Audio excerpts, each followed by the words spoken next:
Yeah, what up, man? This should be a boxing basement, man. Remember to like, and keep the sickening, jealous, bitter haters away to try and bring down the channel.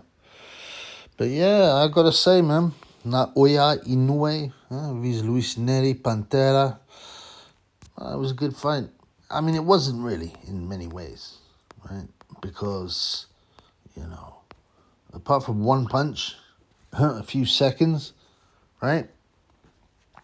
Inoue dominated, and he looked exceptional, man. The footwork, the balance, the timing, the reflexes, the power, the accuracy. Yeah, I was very impressed. It's the first time I've watched Inoue live, and like I said, Neri, he dropped him and he dropped him hard, you know. But even then, I was like, I get excited because, you know, it was early, and I was like, hang on, no. But he just took over after that. Inoue, he dropped Neri in the next round. And, you know, I was watching him, you know, the way he moved, the coolness, the way he was very civilized. He did a bit of bragging, but, you know, wasn't for a Japanese guy, probably over the top. But I liked it. And he's an amazing talent, Inoue, an amazing talent. You know, when I see him box, you know, he reminds me of Fran Hennessy. Yeah, the male Fran Hennessy. I think if Inoue, you know, can continue towards his upward trajectory, he will soon be known as Japan's version of Fran Hennessy. That's how confident I am in Inoue. But getting back to reality, it was a great performance by Inoue. You know, he bossed everything apart from that one shot. And anyone can get caught, especially in the first round when your chin is a bit weaker, you haven't warmed up yet, you're a bit more cold in the head. And he just dominated with super. I like Inoue because he's a guy who wants to stop someone. 27 wins now, 24 KOs. He don't want no points victory. He knows that's a Pyrrhic victory. A points victory is a Pyrrhic victory. Oh, I outpointed him. You know, can't outpoint nobody in the streets. You win, or you don't, or you draw. Sometimes people just go, enough. Yeah, but there ain't no points wins on the street. You get me? You know, and boxing is obviously a sport. It's not a street fighting, but, you know, it's born of fighting. You can't separate fighting from boxing. And what we get soon, well, Inoue apparently is going to fight a guy called Sam Goldman. Was it Goodman? No, Goldman. No, it's not Goldman Sachs. Sam Goodman is an Aussie guy. I think he's got about 17 wins with, I think, only about 8 stoppages. I haven't seen him. It doesn't matter. He'll be tailor-made. I assume it will happen in Japan. But, yeah. You know, all this nonsense that Americans talking, you know, it's a false reality.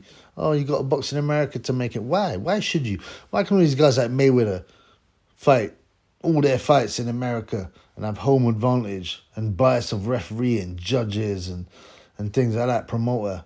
What, you know, and the other guy has come from, you know, because when you fly over to somewhere, you jet lagged. It makes a big difference. Man. The only thing that bugs me about Inoue is his eyebrows. They're very fruity, you know. We noticed that they're like perfectly plucked, and it's very disturbing to the Triple B.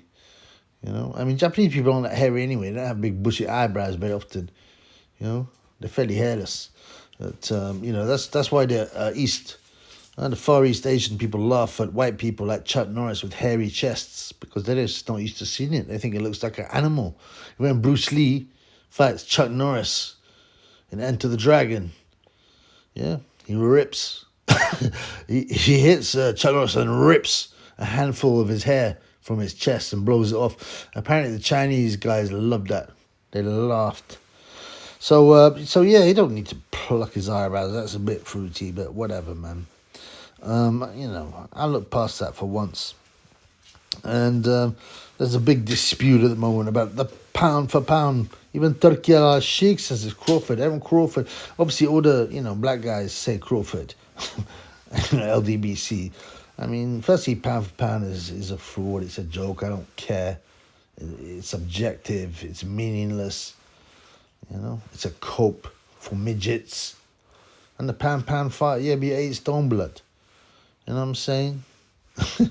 You're 8 stone. You go into the local pub and talk big, and you'd be thrown out the window, fam. You can't say that. You know, about Tyson Fury or Zhile Zhang.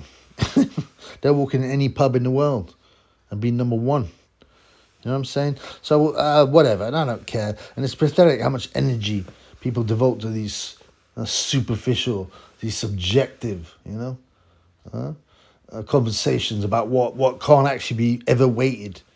You can't actually measure it. You know, and they waste their time talking about, Crawford's definitely better. He's a much better boxer. He's never been put over or whatever. I think he has, but I'm not sure. But blah, blah, blah. Who cares, man?